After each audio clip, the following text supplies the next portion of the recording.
izin share screen. Ya, silakan.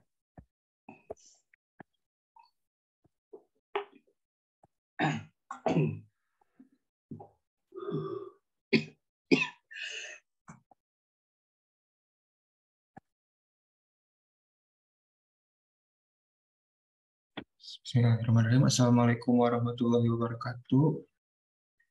Sebelumnya perkenalkan, nama saya Aldi Muhammad Sudrajat dan rekan dan kelompok saya ada Aldo, Alfian, dan Rehan. Kami di sini akan mempresentasikan mengenai kelengkapan awal.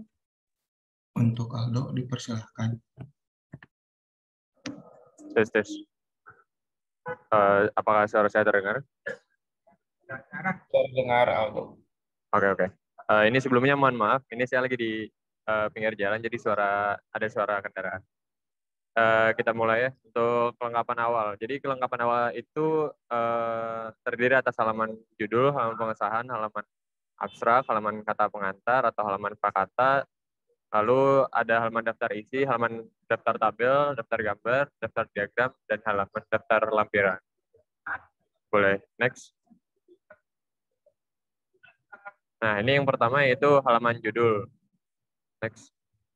Nah, halaman judul itu halaman yang menjadi wajah dari sebuah karya tulis ilmiah. Nah, judul yang lengkap itu umumnya mencakup masalah atau topik penelitian, subjek penelitian atau daerah penelitian, desain, strategi, metode penelitian, dan waktu terjadinya peristiwa atau waktu penyelenggaraan penelitian. Next. Nah, ciri-ciri judul yang lengkap itu apa sih? Ada 4, yaitu yang pertama itu relevan. Relevan itu mencerminkan tema atau pokok masalah. Yang kedua itu logis. Nah, logis itu menggambarkan tujuan dari penelitian tersebut. Yang ketiga itu singkat. Singkat yang dimaksud itu ditulis jelas dan bentuk frasenya nominal. Dan yang keempat itu menarik, yaitu memberi kesan dan mengaruhi minat pembaca. Next. Nah, gimana cara pembuatan judul? Itu ada 6 tahap. Yang pertama itu mencari kata kunci. Itu kata kunci dari pemikiran kita itu seperti apa. Kemudian yang kedua itu mewaspadai kalimat yang pendek, kalimat tanya, ungkapan, atau istilah dalam tulisan. Kenapa? Karena itu nanti yang berpotensi akan dijadikan judul. Ini berarti ada 5 poin. Nah, yang selanjutnya itu membaca di judul-judul yang pernah dibuat oleh penulis lain. Fungsinya itu untuk mendapatkan referensi-referensi gimana penulisan atau mencari judul itu yang baik seperti apa. Yang selanjutnya itu membuat tulisan yang lengkap terlebih dahulu. Nah, untuk beberapa kasus, kenapa dibuat tulisan yang lengkap terlebih dahulu? Supaya dari tulisan yang lengkap itu kita bisa mencari intisari, gimana judul yang cocok terhadap tulisan yang sudah kita buat. Nah, ini lanjut ke tahap selanjutnya, itu membuat beberapa pilihan judul dan mencoba menerapkan pada karangan. Nah, ada tipsnya, itu jangan takut membuat penyesuaian, baik pada judul maupun pada tubuh karangan. Next. Nah, untuk komposisi halaman judul sendiri itu ada 8 ya. Yang pertama itu judul, yang kedua jenis dan kedudukan tulisan, yang ketiga nama penulis lengkap, yang keempat itu nomor pokok, yang kelima itu nama bangsa, yang keenam nama lembaga, yang ketujuh nama kota, dan yang terakhir nomor ke-8 yaitu ada tahun. Next. Nah, ini untuk posisi dari judul, jenis dan kedudukan tulisan, nama lengkap penulis, nomor pokok, nama bangsa, nama lembaga, nama kota, dan tahunnya. Nah, lanjut. Ini akan dilanjut oleh Aldi. Silakan, Aldi. Selanjutnya merupakan halaman abstrak.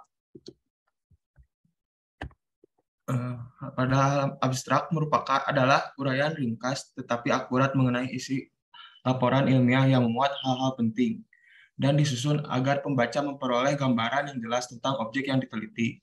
Hal-hal penting yang diungkapkan dalam abstrak antara lain judul, masalah yang akan diteliti, alat analisis data, pengujian hipotesis jika ada, terus kemudian ada metode pengumpulan data yang digunakan, desain sampel penemuan, hasil penelitian, serta simpulan. Selanjutnya merupakan tujuan dari pembuatan abstrak. Yang pertama itu melengkapi tulisan ilmiah seseorang yang akan dimuat dalam suatu jurnal. Kemudian yang kedua itu menyebarkan informasi. Yang ketiga itu membantu pengguna informasi dalam memperpendek waktu pemilihan informasi. Terus yang keempat itu mengatasi kendala bahasa. Selanjutnya, terdapat beberapa jenis abstrak. Yang pertama, informatif. Informatif merupakan abstrak yang menggambarkan secara jelas tujuan kegiatan, metode hasil, dan simpulan. Yang kedua adalah abstrak indikatif, yaitu abstrak yang berisi informasi singkat tentang pokok masalah. Tujuannya hanya memberikan indikasi adanya informasi tersebut dalam dokumen. Yang ketiga itu abstrak campuran, yaitu abstrak informatif yang disertai gambaran yang mengindikasikan adanya suatu informasi. Dan yang keempat itu ada abstrak kritis, yaitu abstrak yang menyertakan kritik atau pendapat pembuat abstrak dibuat oleh orang yang ahli dalam bidang ilmu karya tulis yang diabstrak. Selanjutnya adalah penilaian abstrak. Yang pertama yaitu kebenaran isi.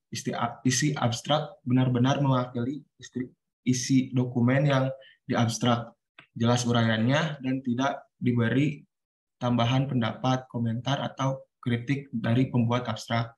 Yang kedua, keringkasan. Pengguna kata secara efisien tetapi tetap memperhatikan kejelasan makna yang diuraikan di dalam abstrak. Dan yang ketiga adalah kejelasan isinya. Abstrak yang dapat dimengerti oleh pengguna atau pembaca.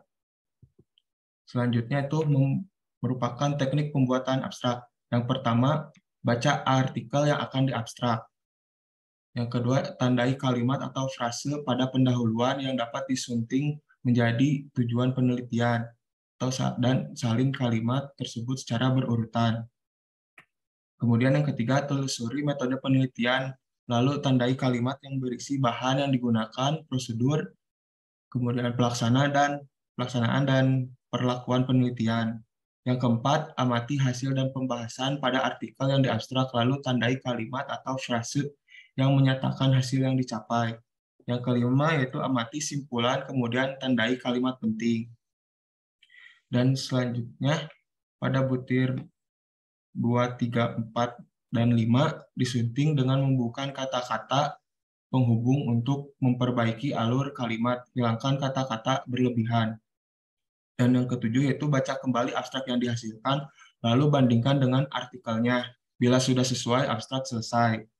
Kemudian yang 8, untuk karya tulis berbahasa Indonesia umumnya dibuatkan abstrak berbahasa Inggris yang ditulis 250 hingga 500 kata dan diketik 1 spasi. Ini merupakan contoh abstrak. Selanjutnya, halaman prakata yang akan dilanjut oleh Alfian.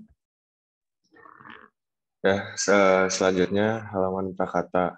Nah, menurut KBBI sendiri, halaman prakata adalah keterangan yang ditulis oleh pengarang sebagai pengantar suatu karya tulis. Nah, prakata adalah ungkapan hati dari penulis buku tentang proses kepenulisan bukunya. Dalam sebuah buku, prakata tidak harus dicantumkan, terkhusus buku-buku teks atau pelajaran. Prakata sering ditulis dan digunakan untuk buku-buku umum dan fiksi. Itu teramat berbeda dengan kata pengantar. Bagian ini ditulis oleh penerbit. Nah, berikut contoh halaman prakata. Selanjutnya dilanjutkan oleh rekan saya, Raihan. Baik, untuk selanjutnya kita masuk kepada halaman daftar, di mana seperti definisinya, daftar itu yaitu adalah isi ataupun list-list yang terdapat pada karya tulis ilmiah ini sendiri. Next.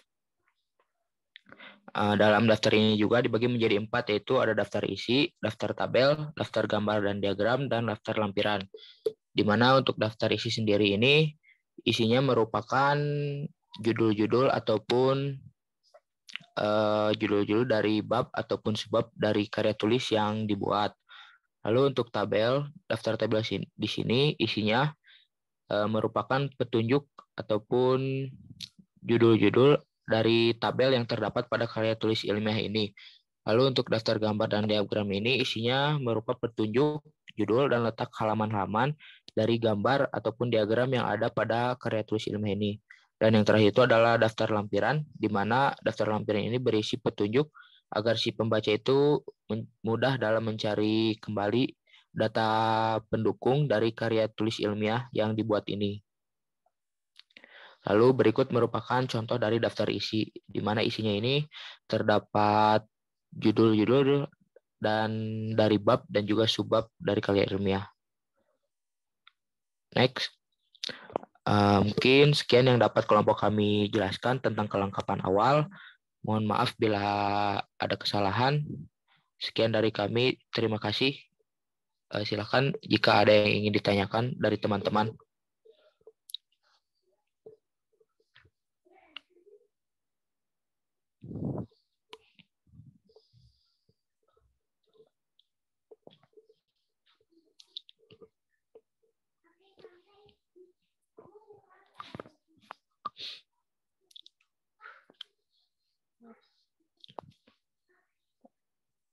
Untuk rekan-rekan, apakah ada yang ingin ditanyakan?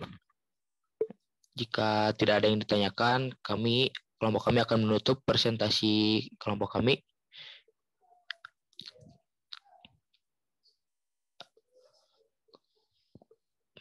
Baik, jika begitu kami tutup presentasi kelompok kami. Terima kasih atas segala perhatiannya.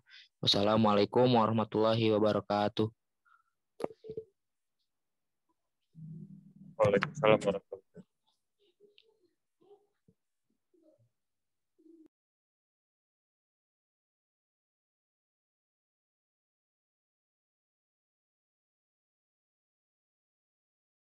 Suaranya belum terdengar, Bu, masih di-unmute. Ya, terima kasih. Jadi Ibu akan memberikan beberapa informasi tambahan dan juga ada yang perlu diralat ya tentang fungsi kelengkapan awal ini ya. Kalau kita analogikan kepada fashion ya, kelengkapan awal ini diibaratkan dianalogikan seperti aksesoris begitu. Jadi suatu tampilan dalam kemasan suatu buku yang akan memberikan informasi kepada pembaca. Biasanya kan kalau ilmu pengetahuan itu nggak menarik. Ya, orang membaca ilmu pengetahuan itu jarang sekali yang ditujukan untuk mengisi waktu begitu ya. Kalau untuk mengisi waktu biasanya carinya buku-buku fiksi atau juga kalaupun buku ilmiah tapi yang pasti bersifat populer begitu. Nah, sehingga bagaimana si penulis supaya orang lain mau membaca bukunya, maka kalau di baju itu tadi saya katakan harus diberi aksesoris. Lihat saja misalkan ya penampilan di manekin ya suatu baju gitu, pasti akan diberikan aksesoris lainnya. Apakah itu dengan tas, apakah misalkan dengan adanya bros atau lain-lainnya begitu ya. Nah, maka sama juga dengan sebuah karya tulis, supaya karya tulis ini menarik perhatian pembaca, maka kita akan memberikan kelengkapan awal yang fungsinya untuk menarik perhatian pembaca begitu. Sehingga pengemasan kelengkapan awal ini perlu dicermati dengan baik begitu. Ya, nah contoh saja misalkan tadi yang pertama pasti akan dilihat oleh pembaca itu adalah judul, maka ada syarat judul yang keempat harus menarik seperti itu ya. Jadi fungsi kelengkapan awal ini adalah untuk menarik perhatian pembaca sehingga mau membaca karya tulis tersebut begitu ya. Nah, dari sekian kelengkapan awal yang ada, maka di dalam sebuah tulisan ilmiah, sesederhana apapun tulisan ilmiah itu, harus ada dua yang tidak boleh ditiadakan. Kalau yang lain itu boleh ditiadakan bergantung pada kepentingan ya. Nah, dua hal yang harus ada di kelengkapan awal itu, yang pertama adalah judul ya, halaman judul. Nah, mengapa halaman judul ini ada atau harus ada? Karena itu merupakan identitas dalam suatu karya tulis, maka keberadaan halaman judul itu harus ada. Nah, yang kedua adalah halaman kata pengantar. Jadi walaupun Anda misalkan membuat paper, membuat makalah hanya 5-10 halaman, tetap kata pengantar itu ada. Nah, keberadaan kata pengantar ini wajib di kelengkapan awal, karena tujuan subjektif dari kelengkapan awal ini bisa kita tuliskan di kata pengantar. Jadi sekait dengan posisi Anda, kedudukan Anda di lembaga, untuk apa Anda membuat karya tersebut. Nah, maka ini dituliskan di dalam kata pengantar. Ini yang sering diistilahkan dengan tujuan subjektif. Ya, kalau tujuan objektif itu adanya di bab pendahuluan. Nah, yang terjadi sering saya temukan justru terbalik begitu. Tujuan subjektif yang harusnya dituliskan di kata pengantar sering dituliskan mahasiswa itu di bab pendahuluan. Misalkan bab pendahuluan 1-3 tujuan, sering misalkan karya tulis ini disusun untuk memenuhi satu di antara syarat memperoleh gelar diploma misalkan, atau memperoleh gelar sarjana sains terapan. Nah, itu salah besar ya, satu kesalahan. Karena di dalam bab 1 itu tujuannya harus tujuan objektif yang sekait dengan topik. Nah, tujuan seperti itu yang sering diistilahkan dengan tujuan subjektif itu dituliskan di kata pengantar. Maka kata pengantar adalah kelengkapan awal yang wajib ada di dalam suatu laporan tulis ilmiah. Jadi ada dua ya, halaman judul dengan halaman kata pengantar. Nah, kemudian kita gunakan sekarang istilah kata pengantar ini, kita bersepakat di sipil adalah prakata. Karena sebetulnya ada perbedaan antara kata pengantar dengan prakata gitu ya. Nah, karena kelaziman itu dengan kata pengantar, jadi saya tadi jelaskan dulu dengan kata pengantar begitu ya. Nah, perbedaan antara kata pengantar dengan prakata adalah kalau kata pengantar yang benar adalah dibuat oleh orang lain yang ada kaitan kepakarannya dengan substansi karya tulis kita. Maka dia mengantarkan karya kita kepada pembaca. Ya, namanya juga kata pengantar, mengantarkan karya tulis kepada pembaca. Maka yang membuat itu bukan penulis. Harusnya yang membuat itu adalah pakar yang sekait dengan karya tulis kita. Nah, yang dibuat penulis untuk menyampaikan karyanya kepada pembaca, menyampaikan informasi secara singkat kepada pembaca, itu yang benar istilahnya adalah prakata. Jadi kata-kata awal yang mengantarkan atau yang memulai karya tulis penulis tersebut begitu.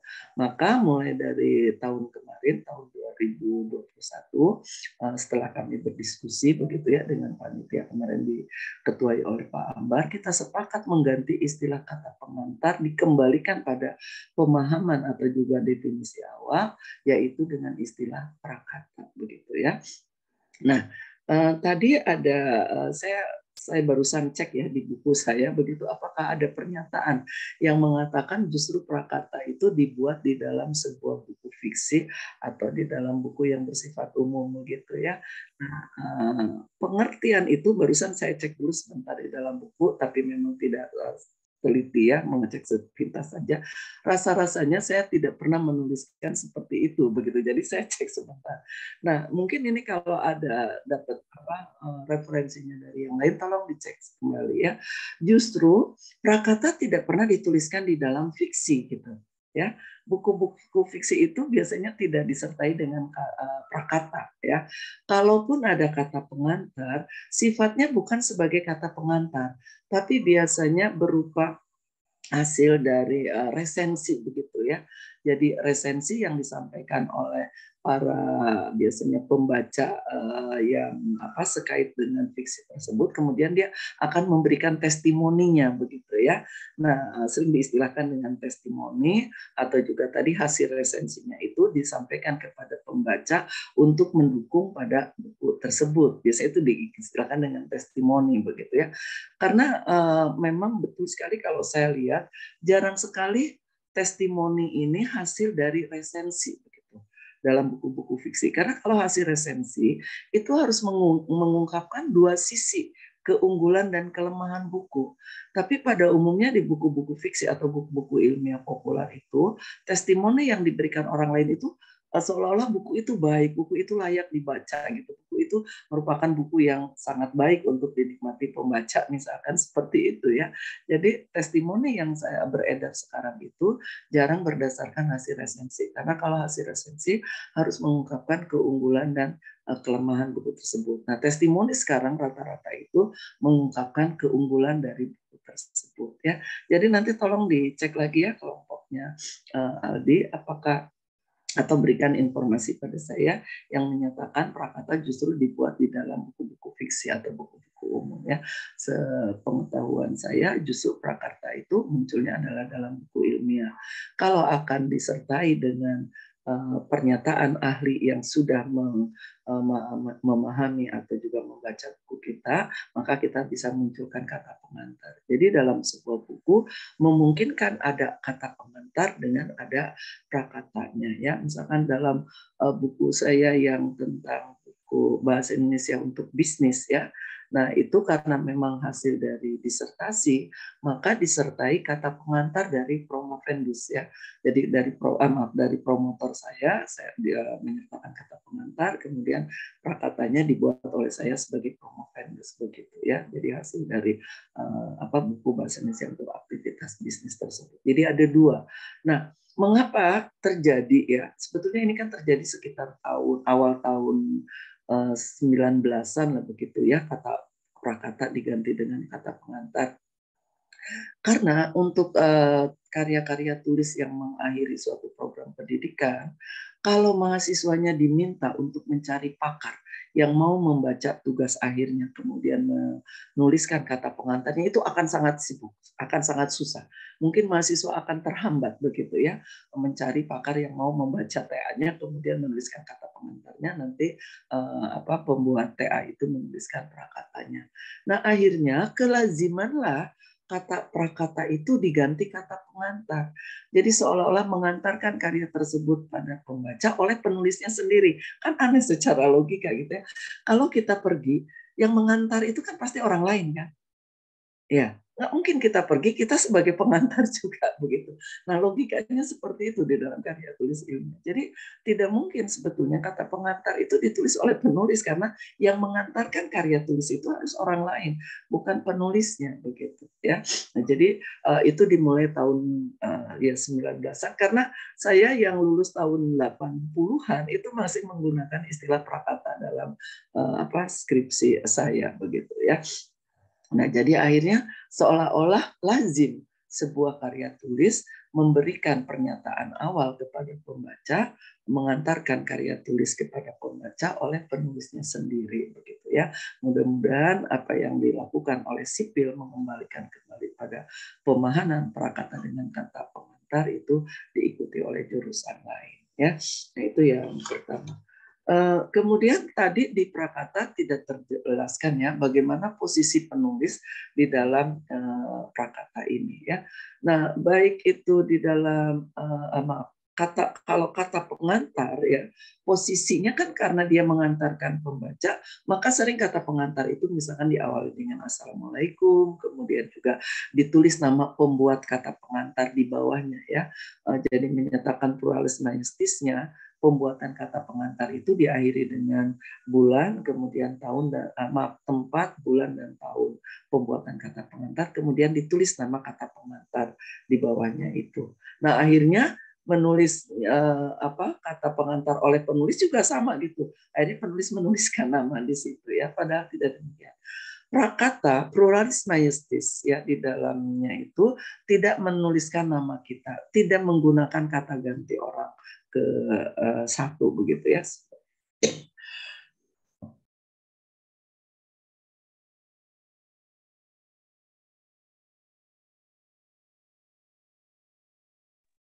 Tapi di dalam prakata pluralis majestisnya adalah penulis. Jadi Anda jangan katakan misalkan kami panjatkan puji syukur kehadirat Ilahi, kata kami itu adalah pluralis majestis bahasa surat resmi, ya. Jadi kalau Anda membaca surat resmi, Anda justru tidak boleh menggunakan saya. Anda harus menggunakan kata kami. Nah, di dalam kata prakata, pluralis majestisnya bukan penyusun, bukan kami, tapi penulis. Jadi kita harus mengatakan misalkan penulis panjatkan puji dan syukur, penulis mohon saran dan kritik, tidak kami mohon saran dan kritik. Kemudian di bawah nanti mengakhiri prakata itu tidak dituliskan nama penulisnya, tapi kita cukup mencantumkan nama penulis. Jadi misalkan Bandung November 2002 penulis, begitu, ya. Nah, kemudian isi prakata itu apa saja? Misalkan motivasi kita, kemudian tadi tujuan subjektif kita. Artinya untuk apa kita menulis tersebut sekait dengan posisi kita di dalam lembaga atau di dalam karya tulis tersebut, ya. Nah, misalkan tadi untuk mengakhiri program perkuliahan sebagai prasyarat, misalkan memperoleh gelar sarjana sains terapan dan sebagainya. Kemudian di kata pengantar pun kita boleh mengungkapkan, di prakata pun kita boleh mengungkapkan proses penulisan kita ya, baik itu kesulitan maupun kemudahan kita ungkapkan. Nah, yang harus kita waspadai adalah ketika kita memberikan ucapan terima kasih di dalam prakata, itu hanya disampaikan kepada pihak-pihak yang berperan serta di dalam proses pembuatan maupun penelitian karya tulis tersebut. Jadi pihak-pihak yang tidak berperan serta dalam proses tersebut itu tidak diberikan ucapan terima kasih di dalam prakata. Tapi kita boleh membuat ucapan terima kasih tersendiri begitu. Ya, sehingga kalau misalkan dihubungkan dengan tugas akhir nanti, Anda maaf bukan berarti mengecilkan peran orang tua Anda atau juga misalkan istri Anda atau juga misalkan calon suami dan calon istri Anda di dalam proses itu, bukan mengecilkan arti itu. Tapi tentu saja ucapan terima kasih ini yang sekait yang pertama adalah pihak-pihak yang berperan serta dalam tulisan kita, yaitu pihak-pihak akademisi. Jadi misalkan kita mengucapkan terima kasih kepada ketua jurusan perlu karena beliaulah yang memberikan misalkan surat-surat izin penelitian dan sebagainya. Secara administratif beliaulah yang harus menandatangani misalkan gitu. Kemudian misalkan dosen-dosen, ya misalkan kalau Anda merasa bahwa Anda misalkan ketika proses itu menghubungi beberapa dosen atau Anda memang misalkan TA-nya sangat berkaitan dengan apa yang Anda pelajari selama ini misalkan, itu juga berhak. Kemudian tentu saja di sini adalah pembimbing yang paling utama. Ya, jadi kita memberikan ucapan terima kasih kepada pembimbing itu karena mereka lah yang paling berperan serta. Kemudian para narasumber. Narasumber itu berperan serta pasti karena kalau tidak ada narasumber mungkin Anda tidak akan memperoleh data ya. Nah, kalau Anda misalkan berkaitan dengan melaksanakan praktikum di sipil, misalkannya di lab sipil tentu adalah para PLP misalkan. Nah, itu yang layak mendapatkan ucapan terima kasih. Jadi saya sering menemukan misalkan ucapan terima kasih pada teman-teman ya, terus ditambah lagi misalkan bukan teman-teman hanya seangkatan, bahkan teman-teman kosnya juga diberikan ucapan terima kasih atau pada calon suami dan istrinya pun diberikan ucapan terima kasih. Nah, itu tidak di dalam prakata. Ya, tidak diucapkan terima kasihnya di halaman tersebut ya, tapi di halaman lain atau mungkin di halaman persembahan kita sampaikan ucapan terima kasih itu ya. Nah, jadi ucapan terima kasih di dalam prakata ini disampaikan pada pihak-pihak yang berperan serta di dalam penulisan karya kita. Nah, kemudian kita sering sekali mengakhiri ya kata pengantar ini dengan harapan begitu ya. Nah, ketika kita mengungkapkan harapan terhadap pembaca dengan karya tulis kita, jangan melecehkan karya kita gitu loh. Ya, kita sering hanya minta saran dan kritik, kemudian kita berendah diri gitu. Berendah diri dengan ungkapan yang sebetulnya bahasa yang sudah basi ya. Artinya Anda berbahasa basi begitu di paragraf terakhir itu. Bahasa basi itu kan artinya bahasa yang sudah basi. Seharusnya kalau bahasa sudah basi jangan digunakan lagi kan begitu ya. Anda misalkan menggunakan ungkapan penulis sadari karya ini masih jauh dari sempurna, untuk itu mohon saran dan kritik, atau misalkan tak ada gading yang tak retak, begitu pula karya ini masih jauh dari kesempurnaan baik dari segi data maupun misalkan penulisan. Untuk itu mohon saran dan kritik dari pembaca. Nah, ungkapan-ungkapan seperti itu melecehkan karya Anda sendiri. Ya. Anda kan sudah dibimbing, bayangkan kata pembimbing ini layak untuk publikasi, maka Anda sidangkan gitu ya. Kemudian Anda dinyatakan lulus sidang, maka Anda mencetak atau juga mendokumentasikan karya Anda. Di kata pengantar Anda katakan bahwa karya Anda jauh dari sempurna, karya Anda misalkan masih banyak kesalahan. Kalau Anda tahu masih banyak kesalahan, kan harusnya diperbaiki dulu. Kalau Anda tahu bahwa data itu masih kurang, maka harus Anda lengkapi dulu kan. Anda ingat ciri karya tulis ilmiah itu cermat, ya, yang kelima itu artinya terhindar dari berbagai kesalahan. Nah, maka jangan Anda lecehkan karya yang sudah sekian bulan Anda buat, karya yang sudah Anda ujikan, karya yang sudah dibimbing, Anda katakan masih jauh dari sempurna. Anda katakan bahwa karya ini misalkan masih banyak kekurangannya, ya. Tidak perlu berbahasa basi seperti tersebut.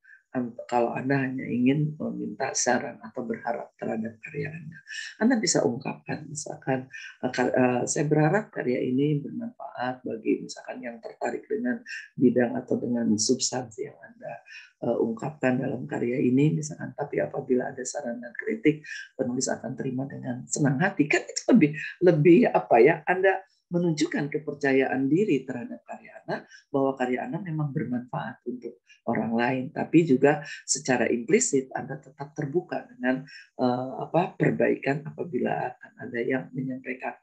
Toh kenyataannya jarang orang lain akan memberikan kritikan kan terhadap karya Anda kalau karya itu sudah melalui sidangnya. Tapi kalau dalam sidang kan memang itulah fungsi sidang, memberikan perbaikan-perbaikan terhadap karya Anda, gitu ya. Jadi bukan suatu arogansi, bukan suatu kesombongan kita tidak mengungkapkan hal-hal tadi di dalam prakata yang kita buat, ya.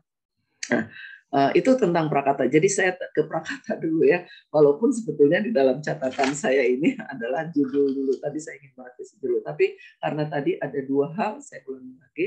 Yang penting di dalam suatu karya tulis, yaitu seminimal apapun karya tulis, yaitu halaman judul dengan prakata ya.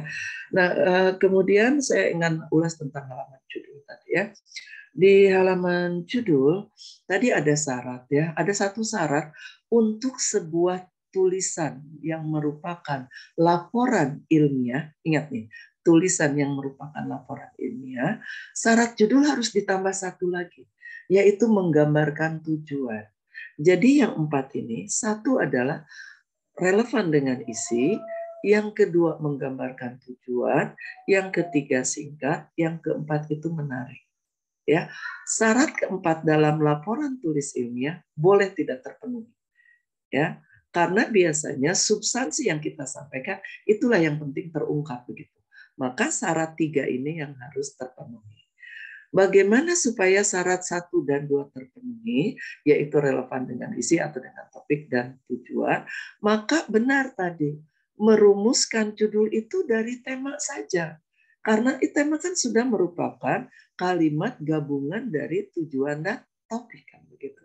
Nah, sehingga supaya syarat 1 dan 2 terpenuhi, maka rumuskan judul itu dari tema. Tapi ada kontradiksi dengan tema. Tema itu kalimat, sedangkan judul tidak boleh dalam bentuk kalimat. Maka muncullah syarat judul yang ketiga, singkat. Singkat pengertian di sini bukan berarti judul itu hanya boleh 5-6 kata. Bukan. Judul disertasi itu rata-rata di atas 20. Karena dia kan harus teknis sekali begitu ya. Nah, maka pengertian singkat di dalam judul laporan tulis ilmiah ini adalah tidak boleh dalam struktur kalimat. Jadi kontradiksi kan? Supaya syarat 1, 2 terpenuhi kita rumuskan dari tema, padahal tema adalah kalimat. Padahal syarat yang ketiga, judul tidak boleh dalam bentuk kalimat. Maka menyiasatinya adalah ubah kata-kata kerja yang terdapat di dalam tema menjadi kata benar. Contohnya misalkan, kalau tujuan Anda misalkan mengevaluasi girder pada sambungan jalan layang, misalkan Pasupati. Nah, karena di sana ada kata mengevaluasi, maka kita ganti menjadi pengevaluasian atau evaluasi. Karena dalam bahasa Inggris, kalau kita ambil kata evaluasinya saja, dia bisa berfungsi sebagai verb, bisa berfungsi sebagai noun. Ya, sehingga karena kita menyerap dari bahasa Inggris, maka kata evaluation tadi menjadi evaluasi dalam bahasa Indonesia pun bisa berkedudukan sebagai kata kerja atau verb atau sebagai kata benda atau noun. Tapi kalau sudah diberi imbuhan maka dia menjadi kata kerja. Kalau sudah menjadi imbuhan, diberikan imbuhan, hanya dia berfungsi satu sebagai kata benda. Jadi kalau Anda ganti di dalam tema mengevaluasi, kemudian dalam judul menjadi pengevaluasian, itu lebih tepat. Jadi pasti itu kata benda begitu ya. Nah, kemudian yang kedua, bagaimana supaya singkat? Kalau kita merumuskan temanya dalam bentuk kalimat majemuk, maka boleh saja kita tidak masukkan anak kalimatnya. Jadi hanya kita masukkan induk kalimatnya. Karena di dalam induk kalimat sudah mempunyai gagasan sentral, sudah mempunyai tujuan dengan topik tadi begitu ya. Jadi kita tidak masukkan mana kalimatnya. Tapi kalau masih misalkan bisa kita integrasikan juga anak kalimatnya, ya sudah kita bisa jadikan itu sebuah judul. Misalkan pengevaluasian girder pada sambungan, misalkan jalan layang Pasupati dengan menganalisis misalkan struktur dan menganalisis kita ganti dengan penganalisisan ya, dengan penganalisan misalkan strukturnya. Nah, itu masih bisa kita jadikan sebuah judul ya. Nah, kemudian tadi ada saran judul itu bisa dibuat setelah karya tulis ilmiah selesai. Betul, kalau bukan dalam laporan tulis ilmiah.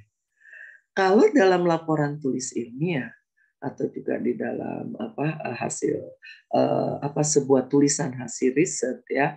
Nah, tidak mungkin kita membuat judul itu di akhir. Karena kan 5 langkah 5 langkah mengawali riset atau 5 langkah kita membuat suatu tulisan ilmiah itu kan mencerminkan proses berpikir ilmiah kita. Satu di antaranya adalah sudah menentukan topik kan begitu. Nah, maka kalau di dalam karya tulis ilmiah ini jarang terjadi begitu. Menuliskan judul setelah karya tulis ilmiah selesai ya. Bahkan kan ketika Anda diminta proposal saja, Anda tidak diminta topik atau tema, Anda langsung diminta judul proposal ilmiah Anda itu apa ya. Jadi tentu saja tidak akan terjadi perubahan ketika karya tulis Anda selesai, judul itu diubah. Tapi kalau Anda menulis di luar sebuah laporan tulis ilmiah, memungkinkan kita membuat judul itu di akhir. Bisa saja terjadi seperti itu ya. Jadi sedikit revisi terhadap pernyataan tadi ya. Nah, itu tentang judul. Kemudian tadi ada contoh judul yang salah ya yang Anda tampilkan. Dalam sebuah tulisan ilmiah, hampir di semua lembaga, standar penulisan judul itu menggunakan huruf kapital. Jadi tidak hanya awal katanya saja. Kalau tadi kan contohnya judul itu hanya awal kata yang berhuruf kapital ya. Jadi kalau di halaman judul itu harus ditulis dengan huruf kapital semua. Fontnya adalah 16. Kemudian unsur kedua kedudukan jenis karya tulis. Jenis karya tulis ditulis dengan huruf kapital semua, fontnya 12. Kemudian kedudukan karya tulis. Kedudukan karya tulis ditulis dengan huruf kecil semua, kecuali apabila ada kata yang memang memerlukan huruf kapital. Ya, contohnya misalkan makalah disusun untuk memenuhi tugas mata kuliah bahasa Indonesia. Semuanya kan harusnya kedudukan karya tulis itu huruf kecil. Tapi di sana ada nama mata kuliah bahasa Indonesia, maka B dengan I-nya saja yang huruf kapital. Ya. Kemudian penulis, nama penulis juga sama, hanya huruf kecil semua, kecuali di setiap huruf awal. Jadi tidak dituliskan dengan huruf kapital semua. Nah, nama penulis ini boleh diawali dengan kata disusun oleh atau hanya oleh. Tapi tidak bertitik dua dan tidak berhuruf kapital. Karena ini bukan suatu perincian dan ini pun bukan suatu pemberian. Jadi oleh hurufnya pokoknya kecil, kemudian tuliskan nama Anda ya dengan huruf kapital di setiap awal saja. Kemudian nama lembaga ini dituliskan dengan huruf kapital semua, dengan huruf fontnya adalah 14. Kemudian kota juga dituliskan huruf kapital semua, fontnya 14. Dan tahun publikasi, hati-hati tahun publikasi. Karena kalau tahun pembuatan dikata pengantar. Karena mungkin saja misalkan Anda membuat TA-nya nanti tahun 2003. Tapi ketika mau presentasi Anda sakit, misalkan mau sidang sakit, baru diujikan tahun depannya. Nah, maka di halaman judul itu adalah tahun publikasinya, tahun 2004. Tapi di kata pengantar Anda boleh tuliskan tahun 2023 gitu ya. Nah, ini pun sama ukurannya 14. Jadi fontnya adalah, saya ulangi lagi, judul huruf kapital semua, fontnya 16. Jenis karya tulis huruf kapital semua, fontnya 12. Kedudukan karya tulis huruf kecil semua. Kemudian nama penulis huruf kecil kecuali di setiap awal nama kata nama itu. Kemudian nama lembaga dituliskan dengan huruf kapital semua, fontnya 14. Jadi 16, 12, 12, 14 ya. Kemudian kita cantumkan yang boleh selain unsur tadi adalah logo lembaga ya. Nah, logo lembaga ini di dalam karya ilmiah ini setiap lembaga penempatannya bisa berbeda-beda ya. Kalau Polban logo lembaganya mendekati nama lembaga, tapi Unpad, UPI, Parahyangan di antara kedudukan karya tulis dengan nama penulis ya. Jadi itu tidak jadi masalah ya. Posisi logo ya. Nah, itu tentang judul dengan kata pengantar. Kemudian tentang abstrak ini ya, tambahannya adalah bahwa abstrak itu dibuat sekira 100 sampai 200 kata kalau tulisannya di bawah 500 halaman. Biasanya seperti itu ya.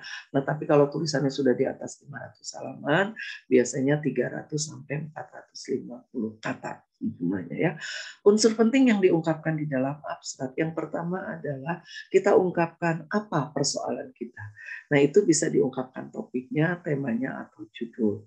Kemudian yang kedua, untuk apa Anda mempersoalkan tersebut? Maka munculkan tujuan. Bagaimana Anda mencapai tujuan tersebut? Maka munculkan metode. Kemudian apa hasilnya? Kita ungkapkan hasilnya. Dan bagaimana simpulannya.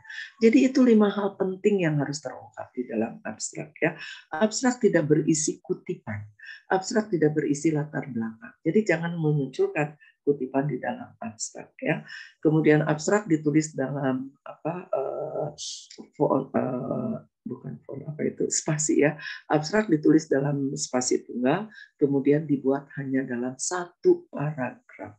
Jadi tidak benar kalau orang menuliskan abstrak sampai ada 2-3 paragraf ya. Kalau yang ditulis 2-3 paragraf itu bukan abstrak tapi ikhtisar. Boleh tidak ada abstrak tapi Anda munculkan ikhtisar boleh ya. Tapi kelaziman dituliskan dengan abstrak. Maka ciri abstrak biasanya disertai dengan kata kunci karena untuk mempermudah orang mencari tulisan yang sejenis dengan isi abstrak kita. Tapi dalam ikhtisar kita tidak diwajibkan mencantumkan kata kunci ya, seperti itu. Itu tentang abstrak. Kemudian maaf tadi tidak terbahas ya tentang daftar isi ya, atau dalam daftar-daftar semua ya. Jadi yang perlu saya tekankan mungkin pembuatan daftar gambar dengan daftar lampirannya.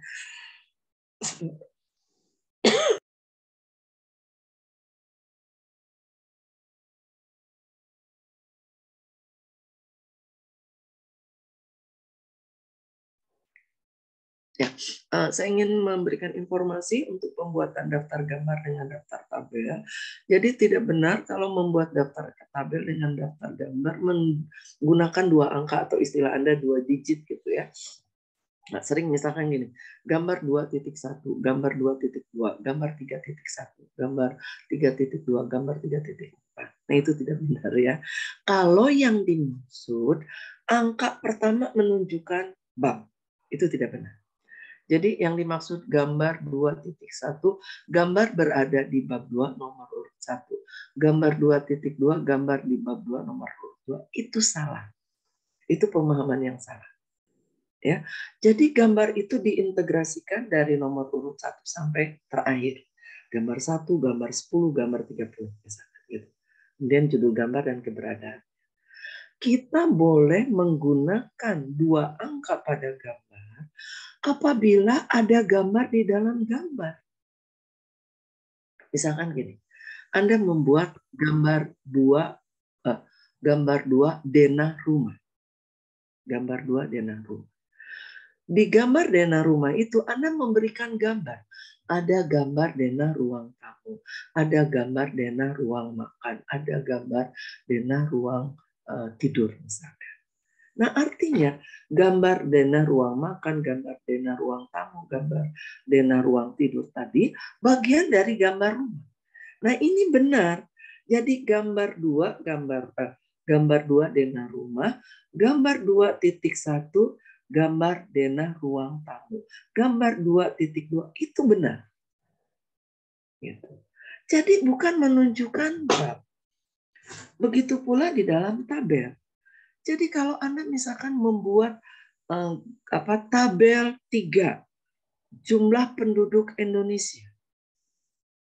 Di dalam tabel itu Anda rinci tabel 3.1 jumlah penduduk Provinsi Jawa Barat. Tabel 2.2 jumlah penduduk Provinsi Jawa Timur. Itu benar. Jadi tidak benar, saya ulangi lagi, penulisan daftar gambar itu menggunakan 2 digit apabila yang dimaksud angka pertama menunjukkan bab. Anda bisa lihat dalam Pedoman Umum Ejaan Bahasa Indonesia, ya, edisi terbaru halaman tahun 2016 ya. Nah, itu di halaman 37 atau juga ada di cetakan-cetakan baru itu di halaman Anda yang 35 ada di 39. Silahkan buka. Ya, jadi salah kaprah ya penggunaan penomoran gambar lebih dari 1 angka itu, tapi salah di dalam pengertiannya, begitu ya.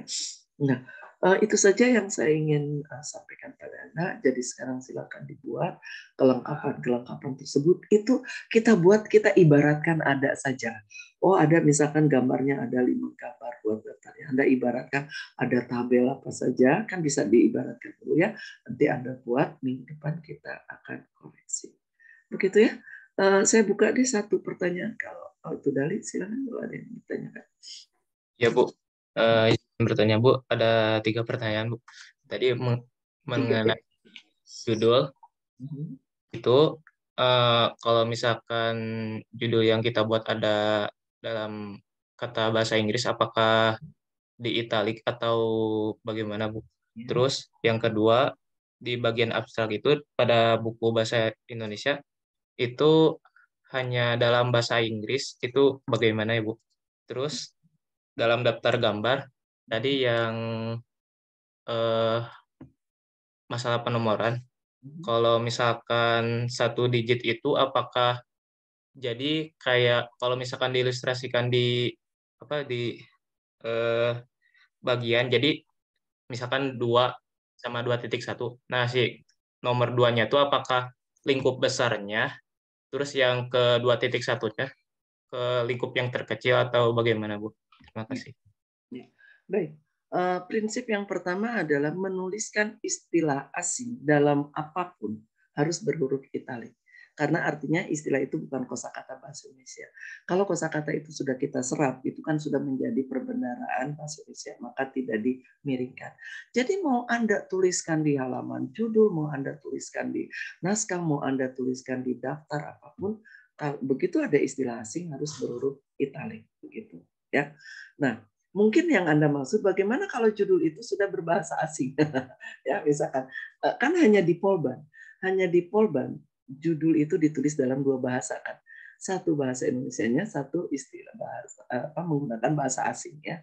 Ini dulu kepentingan PD1, tapi sekarang kan banyak jurusan yang menghilangkan. Dulu zaman WD1-nya Bu Ari itu banyak orang asing datang ke Polban ya. Jadi Bu Ari itu mungkin terinspirasi mengambil kebijakannya karena sering bertanya orang-orang asing tersebut, tamu-tamu tersebut, apa yang dimaksud oleh TA itu, akhirnya diambillah keputusan judul tugas akhir di Polban dalam 2 bahasa Indonesia dan bahasa asing. Di tempat lain nggak ada ya. Nah, itu. Jadi kalau misalkan sekarang Anda judulnya bahasa Indonesia, ada istilah bahasa asing, ya dalam judul tersebut menggunakan huruf italik, atau kalau dalam istilah linguistik huruf kursif ya namanya. Kalau dalam komputer huruf italik ya. Nah, kemudian abstrak. Sebetulnya memang benar, abstrak itu hanya dalam bahasa Inggris gitu. Karena apa fungsi abstrak?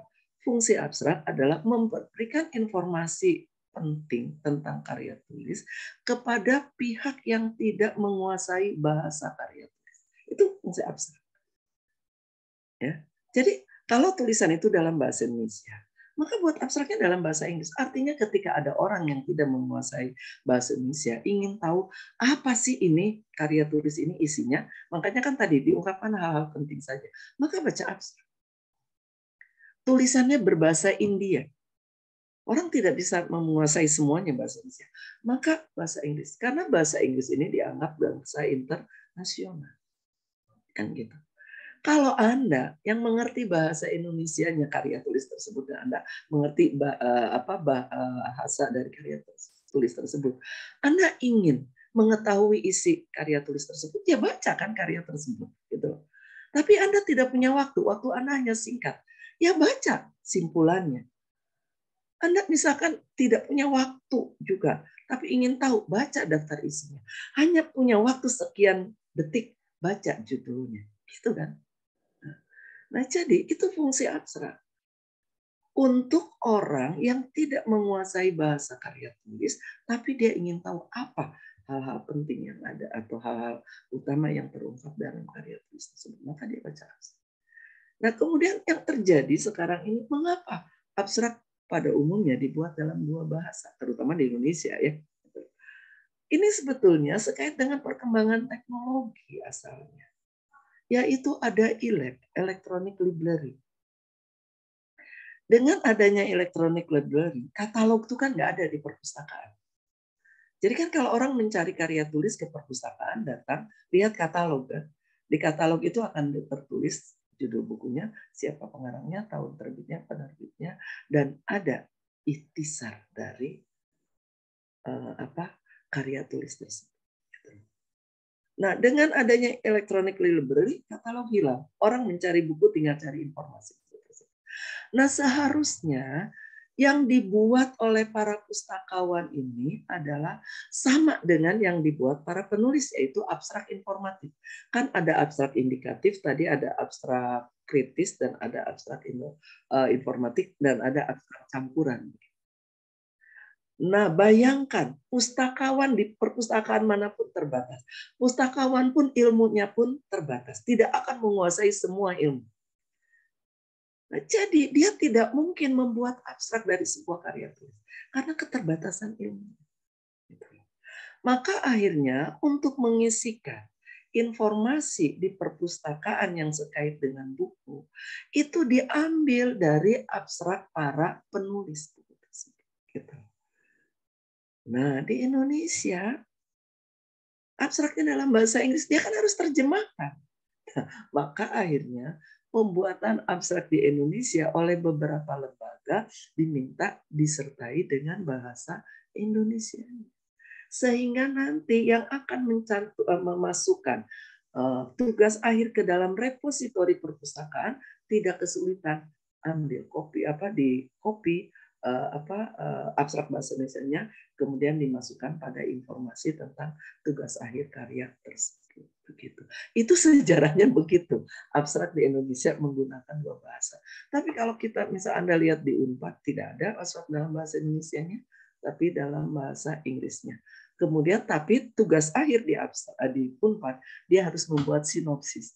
Jadi di skripsi yang saya lihat, tesis disertasi Unpad itu, setelah kesimpulan, kemudian ada sinopsis. Nah, sinopsisnya itu dibuat dalam bahasa Indonesia. Abstraknya tetap dibuat dalam bahasa asing. Ya, nah sinopsis ini kalau misalkan kita mau terapkan ya boleh saja dengan istilah ikhtisar. Gitu. Jadi setelah simpulan ada ikhtisarnya. Gitu ya. Kemudian tentang gambar, betul nomor urut pertama dalam apabila ada gambar dan anak gambar, nomor urut pertama menunjukkan gambar yang lebih luasnya cakupannya, kemudian nomor urut berikutnya menunjukkan gambar yang lebih sempit cakupannya. Ya, jadi kalau mungkin ada gambar utama dan ada sub gambarnya gitu untuk nomor berikutnya, gitu ya. Saya kira cukup ya, saya udah kelelahan ini. Jadi untuk pertanyaan berikutnya Anda boleh kirim melalui WA atau nanti kita bahas di minggu depan. Ya, baik kita akhiri. Bukan Anda akhiri ya, saya akan akhiri pertemuan ini. Anda silakan mengerjakan pembuatan kelengkapan awal tersebut dan kita akan bertemu di minggu depan. Minggu depan masih online ya, belum tatap muka langsung kan ya? Ya, Bu. Mulai tanggal berapa sih tatap muka? Saya lupa itu. Ya, nanti tolong Hani cari info. Hana ya, Hana tolong kalau misalkan minggu depannya sudah mau tatap muka beritahu Ibu begitu ya. Ibu pamit. Wassalamualaikum warahmatullahi wabarakatuh. Waalaikumsalam. Banyak Bu. Ya, Terima kasih banyak, Bu. ya, Ibu langsung tutup ya.